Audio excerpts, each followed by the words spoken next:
Hello and welcome to Himachal news analysis. ये news analysis हम prelim और मेंस दोनों को साथ में लेकर के चल रहे हैं और ये हिमाचल के सभी कॉम्पिटेटिव एग्जाम के लिए यूजफुल है। यदि आप HPSI की प्रिपरेशन कर रहे हैं तो आप हमारे इस कोर्स को हमारी वेबसाइट और एप्लीकेशन दोनों पर जाकर के देख सकते हैं।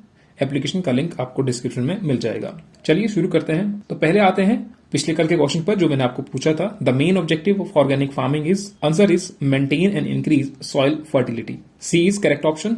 तो आज भी लास्ट में क्वेश्चन होगा जिसको आप कमेंट सेक्शन में आंसर देंगे। तो आज की पहली न्यूज पर आते हैं। 2% बढ़ेगी राज्य की लोन लिमिट, वर्ष 2020-21 के लिए सीएम जयराम ठाकुर ने सदन में रखा विधेयक। आज के लेक्चर में सारी की सारी इंपॉर्टेंट न्यूज है, इसलिए आप वीडियो को अंत तक जरूर देखें। Himachal Pradesh government introduce a bill in the state assembly to enhance the borrowing limit of state government from 3% of the state GDP to 4% by amending Himachal Pradesh Fiscal Responsibility and Budget Management Act 2005। Budget प्रबंधन अधिनियम 2005 में संशोधन करने के लिए सदन में विधेयक रखा गया है। पहले हमें देखना पड़ेगा कि फिस्कल डेफिसिट क्या होता है। तो fiscal deficit is the excess of total expenditure over total receipts.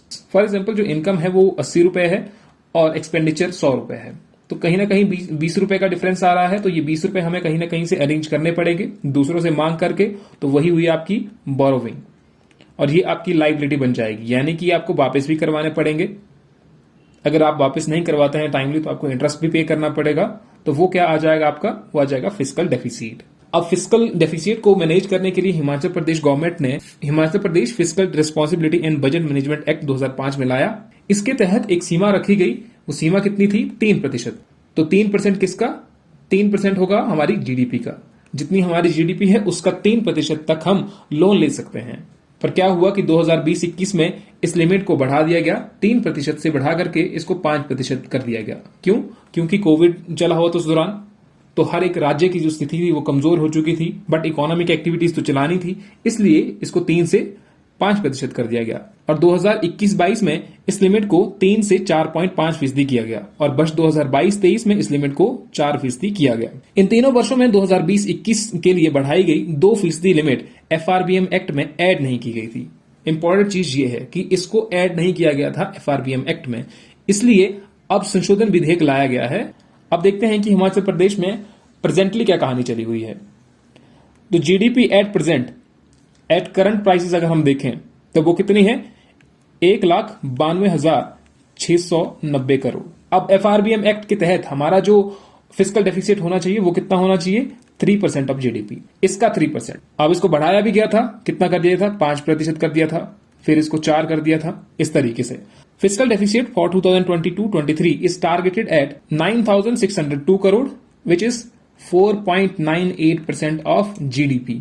In 2021-22, as per the revised estimate, fiscal deficit is expected to be 4.05% of GSDP, lower than the budget estimate. एक budget estimate है, दूसरा है revised estimate. आपको याद क्या रखना है?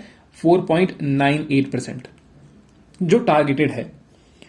अगर हम यूनियन गवर्नमेंट की बात करें तो as per FRBM Act 2003, the Indian Parliament sets a target for the government to establish financial discipline, improve the administration of public finances, strengthen fiscal prudence and reduce the country's fiscal deficit। क्या हो रहा था कि 1990 के दशक से 2000 तक government loan ले रही थी।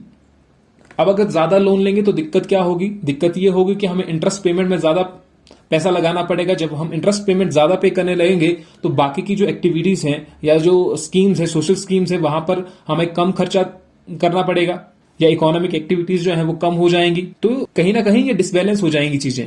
इन May 2016 the government set up committee under NK Singh to revive the FRBM act. तो FRBM एक्ट में और संशोधन लाने के लिए कि और किस बेहतर तरीके से हम इसको इंप्रूव कर सकते हैं, तो इसके लिए NK सिंह की कमेटी बिठाई गई। उन्होंने सजेशन दिए कि हमें फिस्कल डेफिसिट को कम करना पड़ेगा। कितना कम करना पड़ेगा? 3% बाई March 31, 2020 और इसको और कम करना पड़ेगा 2.8% by 2021 and 2.5% by 2023। 2.5% by 2023। But at present अगर हम देखें the fiscal deficit in 2022-23 is estimated at 6.4% of GDP. तो अभी इस आर्टिकल से और भी चीजें निकल के आएंगी, तो जब ये पास होगा तो इसको हम और अच्छे तरीके से कवर करेंगे। Next news, civil infrastructure improvement plan for 8 district. और ये 8 डिस्ट्रिक्ट कौन कौन सी है? इसमें आएगी आपका बिलासपुर, चंबा, हमीरपुर, कुल्लू, मंडी, नाहन, सोलन एंड ऊना। ठीक है जी, यहां पर क्या किया जाएगा? सिविल इंफ्रास्ट्रक्चर इंप्रूवमेंट किया जाएगा। किसके द्वारा किया जाएगा? लार्सन एंड टूब्रो के द्वारा। ये कंपनी है। तो अभी ये 8 डिस्ट्रिक्ट में होगा। इस 8 डिस्ट्रिक्ट के लिए प्लानिंग चली हुई है। और ये किसके साथ होगा? Himachal Pradesh road and infrastructure development corporation. जब ये दोनों मिलकर अपने सजेशन कंप्लीट कर लेंगे तो स्टेट गवर्नमेंट के लिए डाटा भेजा जाएगा कि हमें इतने पैसे की जरूरत है। रफली जो अभी आइडिया लगा रहा है कि हमें लगभग 1000 करोड़ की जरूरत पड़ेगी अगर यहां पर इंप्रूवमेंट लानी है तो। Next news, bill to make anti conversion law stringent tabled in house. धर्मांतरण पर शिकंजा कसेंगे Jairam Thakur. The freedom of religion amendment bill 2022 adds a provision to curb mass conversion and proposes higher jail term up to 10 years and a fine up to 2 lakh। तो fine 2 lakh तक बढ़ सकता है। Mass conversion जो है वो भी नहीं हो सकती है। जेल जो है अब 10 साल तक हो सकती है। Following the amendment, a police officer not below the rank of sub-inspector will investigate complaints of the offences. A session court will try offences punishment under the act. तो इसमें क्या कहा गया है? सब इंस्पेक्टर लेवल का police officer होना चाहिए जो इसकी जांच पड़ताल करेगा और इन ऑफेंसेस का ट्रायल सेशन जज के पास ही होगा। हिमाचल प्रदेश was among the first states in the country to enact the anti-conversion law during the government of Virbhadra Singh in 2006। याद रखिएगा, हर एक दिन और चीजें ऐड हो रही हैं। ऐसा नहीं है कि वही चीज आ रही है, लेकिन कुछ ना कुछ ऐड हो रहा है। However, the BJP government repealed the act and enacted the Himachal Pradesh freedom of religion act 2019। तो 2006 में आ चुका था, लेकिन इसको रिपील किया गया एक्ट को, फिर जाकर के Himachal Pradesh freedom of religion act 2019 बनाया गया।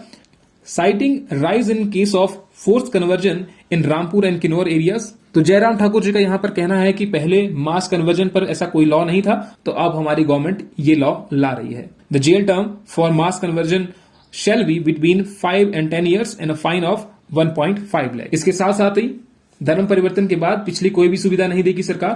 अब मान लीजिए कोई पहले किसी और धर्म को मानता था, उसने धर्म चेंज कर लिया, तो पहले वाले जो बेनिफिट उसको मिल रहे थे वो उसको नहीं मिलेंगे धर्म चेंज करने के बाद। नेक्स्ट न्यूज, अमृत सरोवर बनाने में सिरमौर अव्वल। प्रधानमंत्री नरेंद्र मोदी द्वारा देश भर में जल संरक्षण के लिए शुरू किए गए अमृत सरोवर अभियान में जिला सिरमौर में प्रदेश भर में अव्वल स्थान हासिल किया है। सिरमौर ने निर्धारित 75 अमृत सरोवर का लक्ष्य 15 अगस्त से पहले ही पूरा कर लिया है। मंडी इस मामले में 73 अमृत सरोवर तैयार कर दूसरे स्थान पर है, जबकि चंबा 61 है। तो ये क्या हो रहा है यहाँ पर? क्यों ये अमृत सरोवर बना रहे हैं?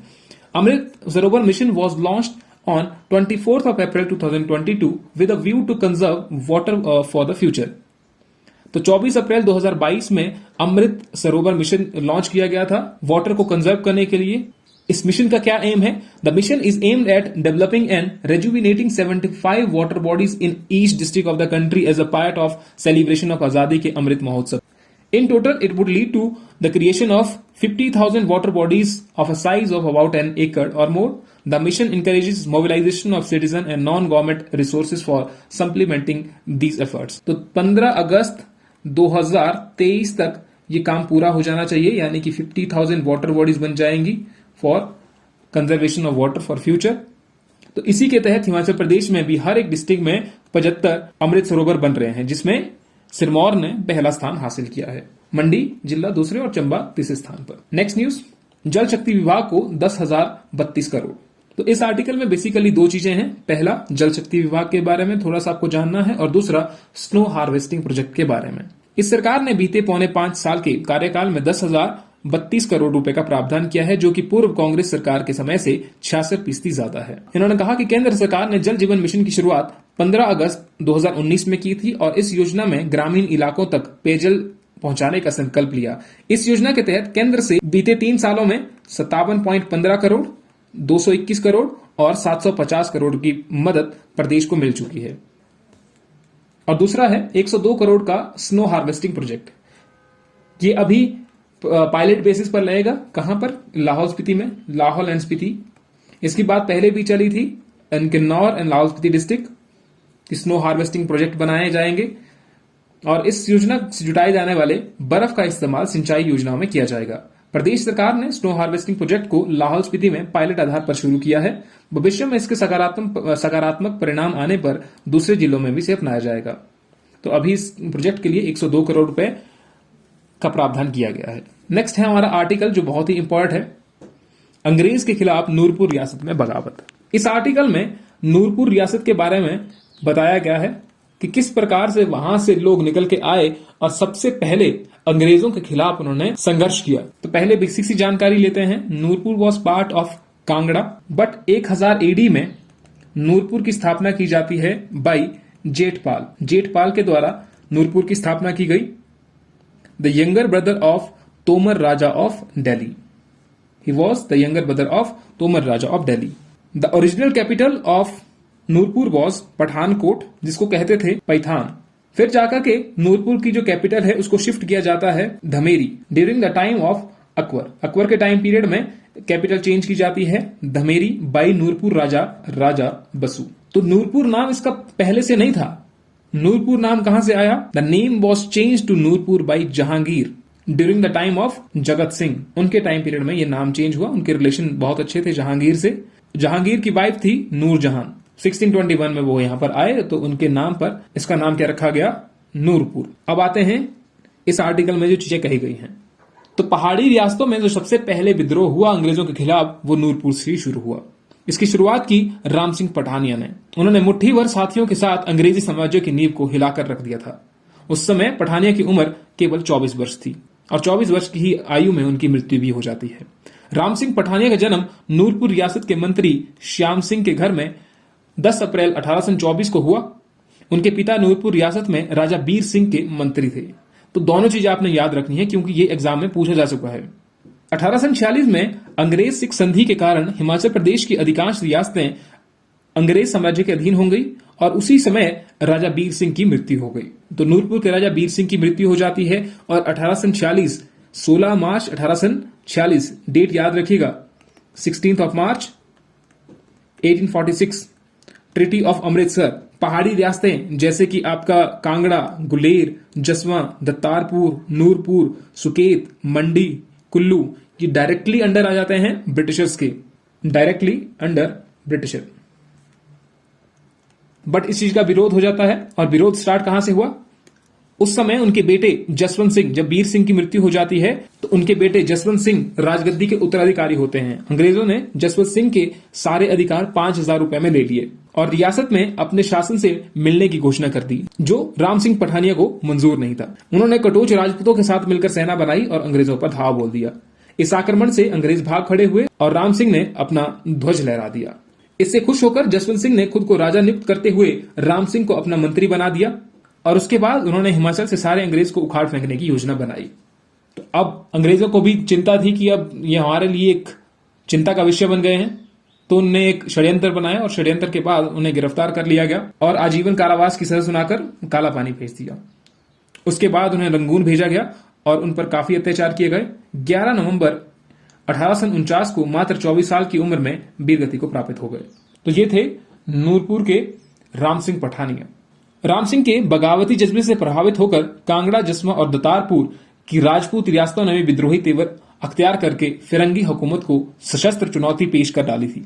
लेकिन क्या हुआ कि उनके पास हथियार उतने मॉडर्न नहीं थे, तो इस वजह से उन्हें हार का सामना करना पड़ा। नतीजन कांगड़ा के राजा प्रबोध चंद कटोच, दतारपुर रियासत के राजा जगत चंद तथा जसवा रियासत के शासक उमेद सिंह जसवाल व उनके पुत्र जय सिंह को अंग्रेजों ने कैद करके अल्मोड़ा की जेलों में भेज दिया। कई सालों तक जेल की सलाखों में अंधेरों की घुटन में रहकर वे सभी राजा वीरगति को प्राप्त हुए, मगर अंग्रेजों से माफीनामा की गुजारिश तक नहीं की। तो इस आर्टिकल में ये चीजें कही गई हैं कि हमें इन्हें याद रखना चाहिए। जब हम स्वतंत्रता के 75वें वर्ष मना रहे हैं तो हमें हिमाचल के इन राजाओं को भी याद करना चाहिए जो अपनी स्वतंत्रता के लिए शहीद हो गए। सन 1857 की बगावत में भी हिमाचल के सैकड़ों युवाओं ने ब्रिटिश सत्ता को ललकारा था। उन क्रांतिवीरों में कुल्लू सिराज के कुंवर प्रताप सिंह, जिनका टाइम पीरियड था 1821 से लेकर 1857 तक, ने अपने कई साथियों के साथ मिलकर अंग्रेजी सेना पर धावा बोल दिया था।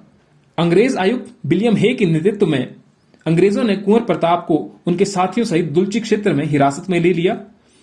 राजद्रोह के अभियोग में क्रांतिकारी प्रताप सिंह और उनके एडवाइजर बीर सिंह को अंग्रेजों ने 3 अगस्त 1857 के दिन धर्मशाला के पुलिस मैदान में फांसी पर लटकाकर उनके अन्य साथियों को भागसू जेल में बंद कर दिया था। तो ये भी कई बार एग्जाम में क्वेश्चन पूछा जा चुका है।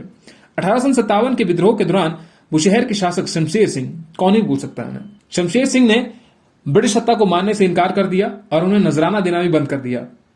और अपने आप को स्वतंत्र घोषित कर दिया। सुजानपुर के कठोर शासक प्रतापचंद के आक्रामक तेवरों को भांपकर अंग्रेजों ने उन्हें महल में ही नजरबंद कर दिया था। नेक्स्ट इस आर्टिकल में बात की गई है रानी खैरगढ़ी की, जिनका असल नाम ललिता कुमारी था। मंडी रियासत की राजा भवानी सेन की रानी व खैरगढ़ रियासत की राजकुमारी, क्या नाम था? ललिता कुमारी। उन्हें रानी खैरगढ़ी कहा जाता है क्योंकि वो खैरगढ़ रियासत की थी। वो हिमाचल की पहली महिला थी जिन्होंने अंग्रेजों के खिलाफ बढ़ चढ़कर भाग लिया। साल 1912 में राजा भवानी सेन का निधन हो गया। अंग्रेजों की परंपरा रही थी कि बारिश ना होने पर वे सीधे रियासतों को अपने कब्जे में ले लेते थे। Doctrine of lapse. Raja Bhawani Sen और ललिता के कोई अपनी संतान नहीं थी, मगर बालक जोगिंदर सेन को उन्होंने गोद लिया था। इसके बाद राजा उन्हीं को बनाया जाता है। वहीं जोगिंदर सेन, जिनके नाम पर सुकराहट्टी का नाम बदलकर जोगिंदर नगर रखा गया है। आज का जोगिंदर नगर जो है उसका नाम पहले सुकराहट्टी था, तो इंपॉर्टेंट है। जोगिंदर सेन मंडी रियासत के वारिस थे, मगर संरक्षण की भूमिका निभा रहे थे। तो उनकी मां ललिता ने पुत्र मोह के बजाय देश प्रेम को प्राथमिकता दी। उनके बेटे जो जोगिंदर सेन थे वो राजा तो थे, लेकिन नाम मात्र राजा थे, क्योंकि पूरा का पूरा जो शासन चला रहे थे वो अंग्रेज ही चला रहे थे। तो ललिता कुमारी ने ये डिसाइड किया कि हमें अंग्रेजों को यहां से उखाड़ फेंकना है। तो रानी खैरगढ़ी ने क्रांति का रास्ता अपनाया। उन्होंने अंग्रेजों की नाक में दम करने वाले लाला लाजपत राय के संगठन के लिए काम किया। इसके साथ साथ में ही मंडी में गद्दर पार्टी के सदस्य सक्रिय थे और रानी खैरगढ़ी उनके संरक्षण की भूमिका में थी। सन 1914 में योजना बनाई गई कि नागचला स्थित सरकारी खजाने को लूट लिया जाए। पंजाब से क्रांतिकारियों की तरफ से बनाए गए बम भी मंगवाए गए। क्रांतिकारी मंडी में अंग्रेज सुप्रीडेंट, वजीर और अन्य अंग्रेजों ऑफिसरों को उड़ाना चाहते थे। नागचला में खजाने को तो लूट लिया, मगर दिलीप सिंह और पंजाब के क्रांतिकारी निधान सिंह पकड़े गए। जब ये दोनों व्यक्ति पकड़े गए तो इन्हें भयंकर यातनाएं दी गई और उन्हें मजबूर किया गया कि बाकी के नाम भी आप बता दीजिए। तो इन्हें बाकी के नाम भी बताने पड़े। बद्रीनाथ, शारदा राम, ज्वाला सिंह, मियां जवाहर सिंह और लोंगू नाम के क्रांतिकारियों को पुलिस ने पकड़कर जेल में डाल दिया। बात रानी खैरगढ़ी की आए तो उन्हें रियासत से निकाल दिया गया और उन पर बैन लगा दिया कि वो अपनी रियासत में वापस नहीं आ सकती हैं। तो कोई और होता तो वो हार मान लेता या झुक जाता, मगर रानी ललिता ने ऐसा नहीं किया। लखनऊ में प्रवास के दौरान कांग्रेस में सक्रियता से हिस्सा लेना शुरू कर दिया। उन्होंने असहयोग आंदोलन में भी हिस्सा लिया और महिला कांग्रेस की अध्यक्ष भी चुनी गई थी। साल 1938 में मंडी रियासत का सिल्वर जुबली समारोह था। बेटे जोगिंदर सेन ने अपनी मां को लखनऊ से यहां पर बुलाया था, लेकिन उनका यहां पर खाना खाने के बाद उन्हें हैजा हो गया और उनके बाद उनकी जो तबीयत थी वो खराब हो गई और उनका निधन हो गया। तो लास्ट में इस आर्टिकल में कहा गया है, आजादी के बाद हमारे राजाओं ने लोकतंत्र की बहाली के लिए अपनी रियासतों का भारत में स्वेच्छा से विलय किया था, ताकि सियासी रहनुमा जमहूरियत के हाकिम बन जाए। मुल्क के हुक्मरानों को राजाओं के उस त्याग को याद रखना चाहिए। नेक्स्ट न्यूज है, एएसपी नरवीर राठौर राष्ट्रीय पदक को सिलेक्ट। साइबर क्राइम के एएसपी नरवीर राठौर को केंद्रीय गृह मंत्रालय द्वारा national medal for excellence in investigation के लिए चयनित किया गया है। तो कहीं पर आपको प्रीलिम में अगर पूछा जाए तो याद रख लीजिएगा। तो आते हैं हम आज के क्वेश्चन की ओर। FRBM act refers to, comment section में बताइए। तो इसी के साथ आज की वीडियो यहीं पर खत्म होती है। इस वीडियो की पीडीएफ फाइल आपको हमारे टेलीग्राम चैनल पर मिल जाएगी और टेलीग्राम का लिंक डिस्क्रिप्शन में होगा। अगर आपको लगता है कि हिमाचल न्यूज एनालिसिस में कुछ चेंजेस होने चाहिए तो आप अपने सजेशन कमेंट सेक्शन में बताइए, हम जरूर उसको इंप्लीमेंट करने की कोशिश करेंगे। और जाने से पहले वीडियो को लाइक और चैनल को सब्सक्राइब करना ना भूलें। मिलते हैं आपसे नेक्स्ट वीडियो में। Thank you.